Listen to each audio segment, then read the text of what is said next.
Well, do you see anyone or don't you? Bet I do. There's even a man out there with a TV camera now. This is intolerable. They should all be arrested for trespassing. Reporters still out there? In droves. All right, then that settles it, because I'm going to have to open that door and face them sooner or later. Good Lord, woman, have you gone mad? We don't even know what we're going to say to them. I'm aware of that, Edward. I'm also aware of the fact that I have patients I have to tend to, and I cannot let reporters or anyone else prevent me from doing that. Stella? Stella, what are will you come in here? Edward, are you going to just ask Ellen to take a broom and shoo them away? Did you want me, Mr. Quartermaine? You bet I want you. I want you to go to the door and tell whoever is there that the Quartermaines are not receiving, and then slam the door right in their face. Okay, let's all move over here so they can't see us. Edward,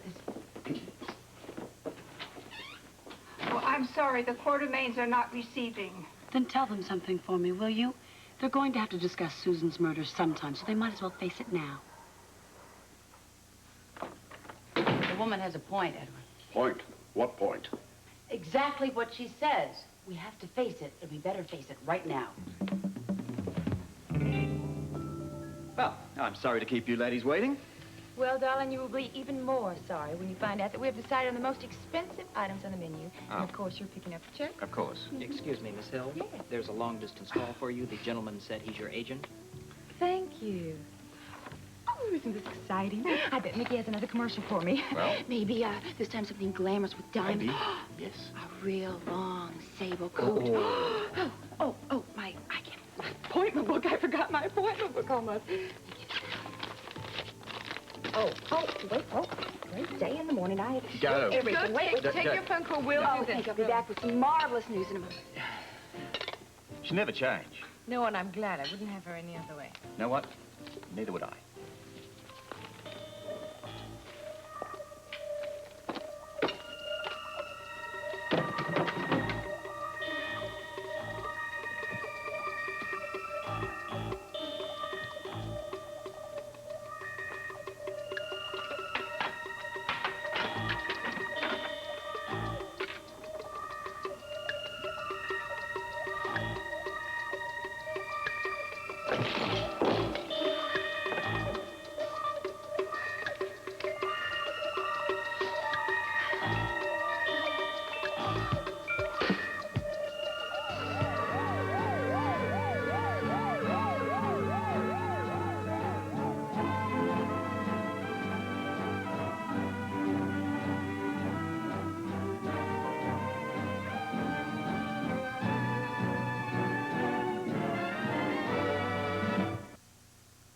Lost your mind, Monica? We can't go ahead and talk to reporters, especially that Templeton woman. I have not lost my mind, Alan. Have you forgotten that she was at Susan's the night she was murdered? Is that a reason to let her interview us? Yes, it is. Obviously, she is curious. She is a reporter. We have to let her know that we have nothing to hide. What do you think, Edward? Well, frankly, the two of you are jabbering so damn much I can't collect my thoughts. However, I do think Monica has a point. Thank you. Since Jackie Templeton is closer to this story than the rest of those howling wolves, well, she's the logical one for us to talk to. I find nothing logical about that whatsoever. Oh, look, Alan, I mean, the rest of those reporters are going to write their story anyway. But if we talk to Templeton, at least we can control this story. Manipulate is a better word. Yes, much better. We're going to see to it that this story is written from our point of view, not hers. I still don't understand what you're talking about. Oh, Alan, do I have to draw a picture for you? If I follow Edward, which I often do... Yes, thank you, Monica. We allow Jackie Templeton alone to come in here. We tell the rest of the people that they can get their stories from her and her alone. Right. May I ask just one thing? What story are we going to tell her? I will do most of the talking. Now, you two just follow my lead. Gladly, if I knew what your lead was. Well, we have to express great concern for what's happened. Well, you want me to shed a tear, or should I just sniffle quietly? We're not going to ask her anything that will make her wonder why Susan invited us to her home that evening. If we do, Cousin Herbert will get wind of it. If he hasn't already. I wish you'd stop borrowing trouble. We have enough of it as it is. You said it. Stella, tell Miss Templeton that we will receive her, but we are seeing only her, alone. Yes, sir. Do we all want to stand here like just a reception committee here? Oh, yeah, that's a good thought. Stella, we'll be in the living room.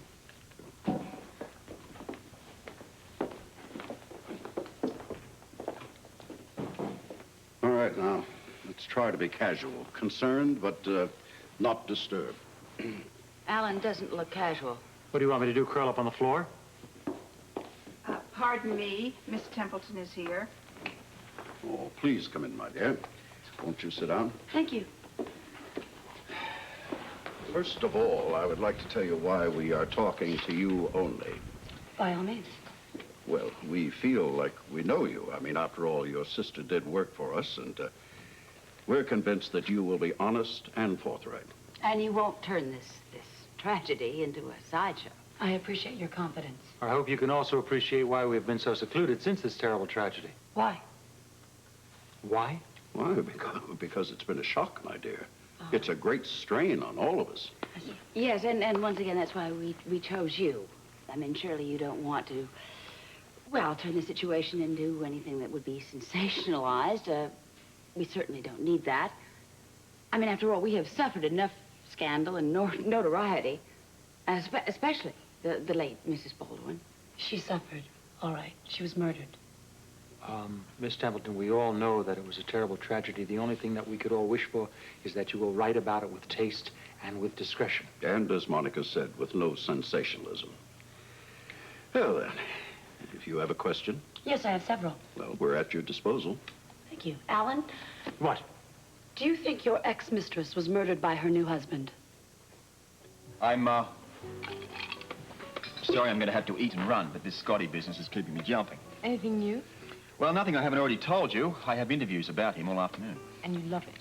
The interviews? All the work. Well, of course. I mean, if anybody knows that, you should. Let me guess. You're doing a commercial for skin-tight blue jeans.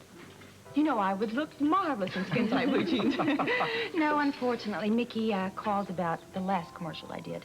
I might have to go back to New York for just a little retake, you know. And you love even that. You know, I really do. It is so exciting being in front of the camera again. Not that poor Charles doesn't have its excitement, of course. Tell me, is it true that Scotty Baldwin actually murdered his wife? Well, he had the opportunity and the motive. You name it. Well, not to mention a reputation for being a first-class heel. Well, heel, yes. Murderer, well, I've got to prove that. Robert has to eat in a hurry and leave. For which Robert is properly sorry, believe me. I had something I had to tell you. What? Well, that's just the problem. For the life of me, I can't remember what it is. Well, it obviously wasn't that important anyway, was it? Thank you.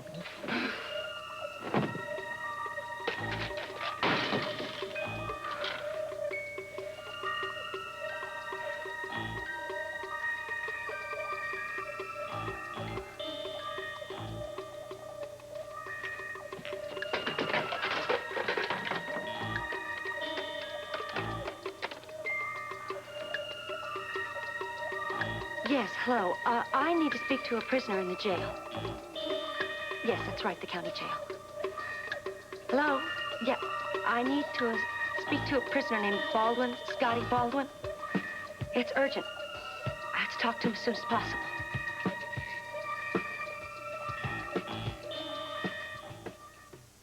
Excuse me. Right, what? Mark, we don't know. One patient right after another got violently ill. All right, let me examine her. Claudia? Claudia, it's Dr. Dante. Can you hear me? Oh, Doctor. She's disorientated. She doesn't even know where she is.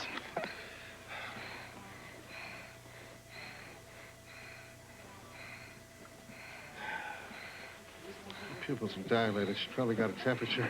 You tried getting her up on her feet. We tried to, but she was too dizzy. All right, she's got to stay warm. Watch her, Brian. I watch her.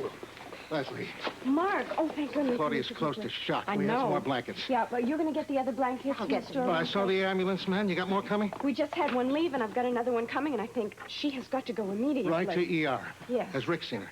Rick's not here. He's Mark. Sister, Millie, did you find the... Okay, good. All right, let me hear this. Keep her warm. What's the matter? Mark! Come What? here, sit down. Her too, Mark. All right, stay. Just sit Leslie, right what the hell is going on? there. Don't know. Here, just keep you... I'm sure you can appreciate the fact that we are still in a state of shock. Now, have you made a note of that? All I have noted, Mr. Quartermaine, is that you are making a speech, not giving me an interview. My dear young lady, I am merely trying to tell you what it is we know.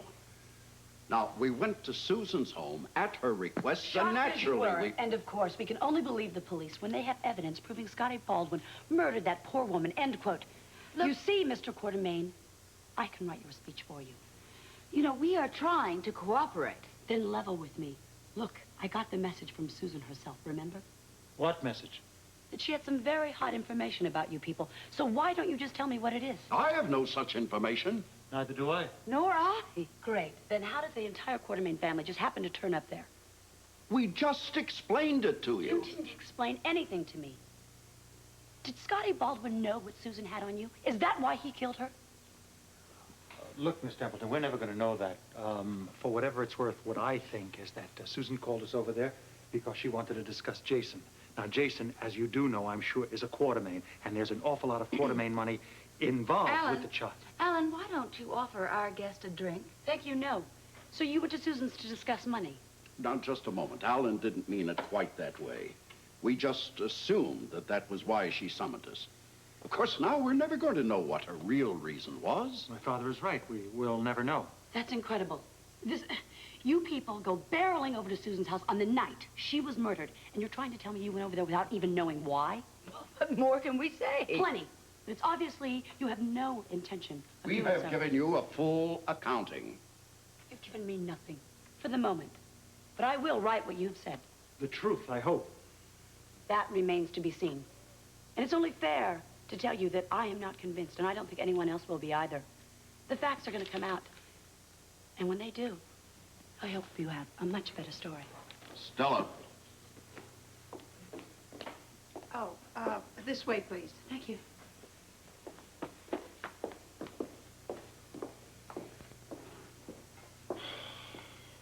Well, at least we're clear about one thing. About what? Well, we have to concoct a story. Yeah, Monica's right. Not so much for the press, but the police. To quote the lady, the facts are going to come out, and when they do, we better be ready. Yes, but when the facts do come out, it's what we need to know about those facts. You can be sure that the word blackmail is going to enter into anything anyone says. Yeah, and to a man like Scorpio, that's like waving a red flag in front of a bull. He's going to probe incessantly. We need a story. Alan, I just said that. I know that. I'm agreeing with you, but we need to know what kind of story we're going to come up with. That's going to have to be worked out very, very carefully, right down to the last detail. Excuse me. Not now, Stella. We're busy. I'm sorry, sir. There's someone waiting in the hall for you. In the hall? Well, get rid of him. We're not talking to any more reporters, and that is final. Well, this isn't a reporter, sir. Who is it? The police commissioner. Did you say the police commissioner is here now? She did, Edward. I hope I'm not intruding. Thank you, Stella. It was a pleasure to see you, Robert. Yes, we're just sorry it's... Well, the occasion is so ghastly. Well, ghastly or not, I have a job to do, and I'd like to get on with it. Your job concerns us. Bringing Susan's murderer to justice involves everybody who was even remotely connected with it. Well, surely you know that Scotty Baldwin committed the murder. That is the case I'm trying to build, sure. But you could be helpful by telling me what you know or what you were told by Susan about Scotty. Well, I think you already have the answer to that. Susan was badgering us ever since she lost in court. Lost? Her son has $1 million trust. $1 million of your money. Now, that doesn't sound like a loss to me. Oh, well, it was to Susan. I mean, she got relatively nothing. And she certainly resented that. Oh, bitterly. The way we piece it together, Scotty found out that Susan was trying to ruin us. Why would you assume that? Because Scotty came here actually offering us to help stop her. Oh, in no uncertain terms. As a matter of fact, right in this very room, he informed us that he was aware of what Susan was trying to do to us, to get us, as he said, and he wanted to stop her. And tell me, did he say, using your words, how she planned to get you? No, he did not. Get off it, Edward. You trying to tell me that you must have asked a question, you must have received an answer. We did not ask. You want me to believe that some guy walks into your home here and informs you that his wife is planning to, quote-unquote, get you. And you don't ask how she plans to do this? I mean, I find that rather hard to believe. Damn it, man, whether you believe it or not is beside the point. Besides, we're not obligated to answer your questions. We could make the whole arrangement a little more formal by going downtown for an interrogation. Oh, now, there's no need to do anything so drastic. We're trying as best as possible to tell you what we know. I counted on your cooperation, Edward. Well, you have it. You want to know my best guess? By all means. Scotty Baldwin has been working very hard to establish himself in this community. For example, that waterfront redevelopment project. That makes him a civic leader. Do you agree? See your point. Go on. Well, a man who is on the threshold of civic prominence certainly doesn't want to be embarrassed by his wife's vendettas. Now, if you ask me, that's why he wanted to stop her. I think so, too. What about you? Well, it's a logical explanation. I agree with you.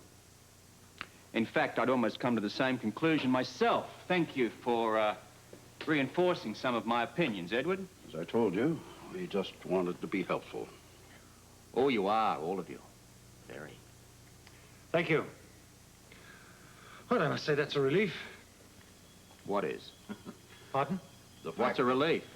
The fact that the truth is about to come out.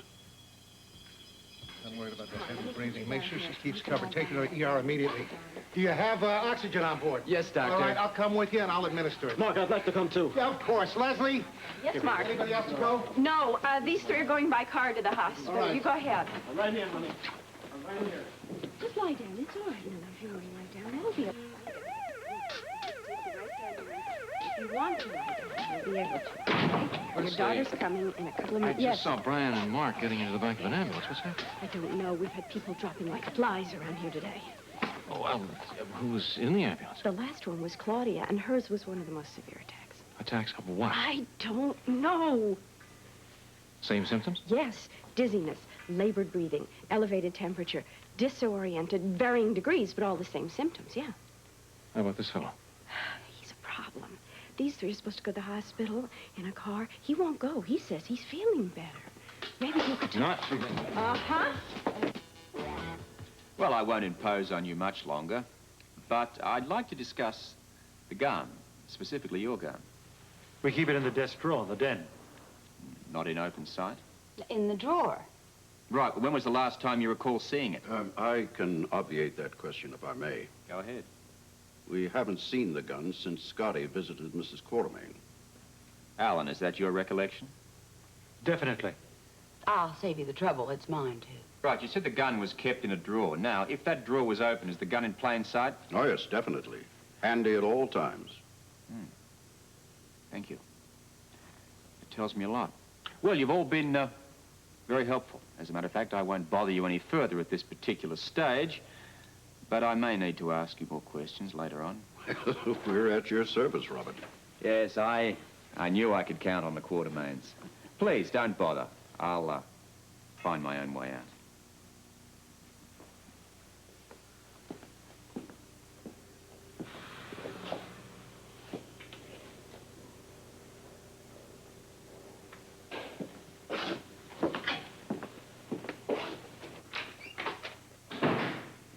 Alan, will you pour me a brandy? Make it a double. I can't stand much more of this. Drinking isn't going to make the problem go away, Father. I don't plan to get drunk. He'll be back. We can count on that. Oh, I know it. Then I suggest we do some serious planning. I mean, so far, we have been lucky. I fail to see that. Because we have managed, Alan, to tell him a lot of things, and we've gotten away with it so far. But believe me, our luck isn't not going to last. Yes, it will, Monica. We will keep getting away with it because we were convincing, and we will keep doing that. Oh, come on, Alan. Will you try to see beyond the end of your nose? Monica's quite right. Scorpio will definitely be back. And before that happens, we have to have a better story.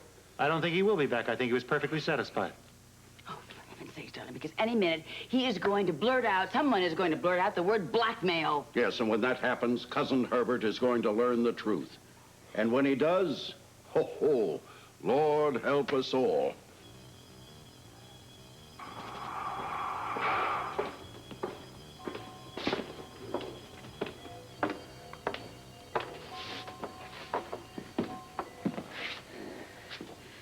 Keep your voice down. I know. How'd you get in? I told him it was urgent, that it was a matter of life and death. And it is. What happened? It's Susan's note. Well, what about her note? It's gone, Scotty. It's not anywhere in my room.